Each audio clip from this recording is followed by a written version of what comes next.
안녕하세요. 이글스 독서클럽입니다. 오늘은 결국 이기는 힘을 함께 보겠습니다. 이 책은 역경을 딛고 일어선 리더들의 진정한 성공과 성취를 향한 여정을 들려줍니다. 경영의 교훈을 이론 대신 스토리로 전달해온 저자는 경영의 사례의 고전 속 영웅들의 이야기를 연결해 날카로운 조언과 깊이 있는 통찰을 선사합니다.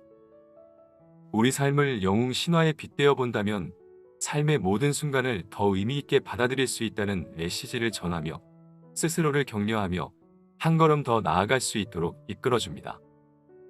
일망내안의 영웅을 깨우는 힘. 1장 도저히 견딜 수 없으면 떠나라라는 부분에서는 소명이 나옵니다. 나만의 노래는 바로 소명이며 자신의 노래를 찾아나가는 것은 영웅의 여정이며 자신의 노래를 찾는 자가 바로 영웅이라고 하는데요. 달리기를 좋아하던 한 경영대학원생이 있었습니다. 그는 기업가 정신이라는 과목 수업 과제로 신발 산업에 대한 보고서를 쓰면서 소명의 소리를 듣게 되었습니다. 그는 보고서를 작성하기 위해 모든 에너지를 쏟아부었으며 그는 그 이후로 보고서에 대한 생각을 결코 중단한 적이 없습니다. 신발에 미친 자 슈독이 그의 소명이며 그는 모험에 오르게 됩니다. 바로 나이키를 창업한 필 라이트의 이야기입니다. 이처럼 현상에 만족할 수도 있지만 깊은 내면에서 그보다 위대한 가능성을 발견하고 지금까지 삶의 의미를 부여하던 것들이 갑자기 무가치하게 느껴져 또 하나의 문턱을 넘어야겠다고 생각하는 것. 세상에 흔적을 남기겠다는 각오, 바로 그것이 소명입니다. 조지프 캠벨은 이렇게 이야기합니다. 현재의 형상에만 매달리면 우리는 다음의 형상을 지니지 못하게 된다.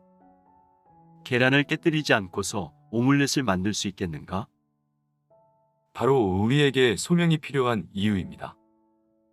주위의 만류에도 불구하고 이 일은 반드시 해내야 한다는 직감이 들 때가 있습니다. 그 힘든 일에 결국 도전하게 만드는 힘, 그것이 바로 소명입니다. 자신만의 소명을 발견하고 그것을 가로막는 문턱을 용기 있게 뛰어넘은 이들의 이야기를 소개하고자 합니다. 교세라 회장 이나모리 가즈오입니다.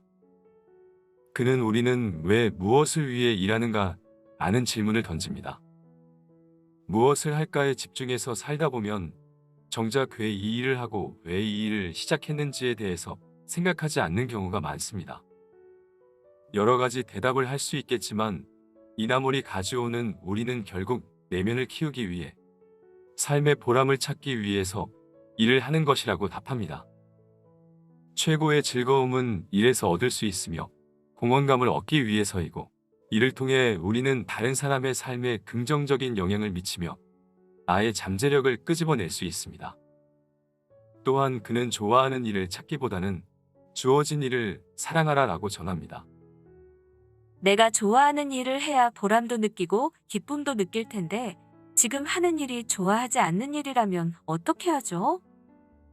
다들 자신이 좋아하는 일을 찾아서 하라고들 하는데 사실 저는 제가 좋아하는 일이 뭔지 모르겠어요. 이런 질문에 이나모리 가즈오는 이렇게 답합니다. 처음부터 자신이 좋아하는 분야를 선택해 평생 자신의 직업으로 삼는 사람이 얼마나 될까요? 애석하게도 그런 사람은 1000명 중 1명이 될까 말까입니다. 자신이 좋아하는 일을 추구하기보다 자기에게 주어진 일을 좋아하는 것부터 시작해 보세요. 이나모리 가즈오 역시 자신의 생애를 통틀어 쌓은 경험을 바탕으로 이러한 조언을 합니다. 그는 젊은 시절 원하는 대학에 진학하지도 못했고 원하는 직업을 얻지도 못했습니다. 교수의 소개로 어렵사리 취직한 회사는 도산 직전이었고 이래도 재미를 붙일 수 없었습니다. 탈출구가 없던 그는 변명과 불평불만을 버리고 눈앞에 놓인 일에만 집중하기로 마음먹었습니다. 일에 몰두하면서 놀라운 일이 벌어졌습니다. 그 자신도 놀랄만한 실험 결과가 연이어 나오게 되면서 그와 동시에 자신을 괴롭히던 앞날에 대한 의구심과 방황이 거짓말처럼 사라지면서 일이 재미있어졌습니다. 이처럼 주어진 일을 집중하고 사랑하는 순간부터 달라진 자신을 발견할 수 있을 겁니다. 다음은 내 꽃밭이라고 여기고 가꾸는 것입니다.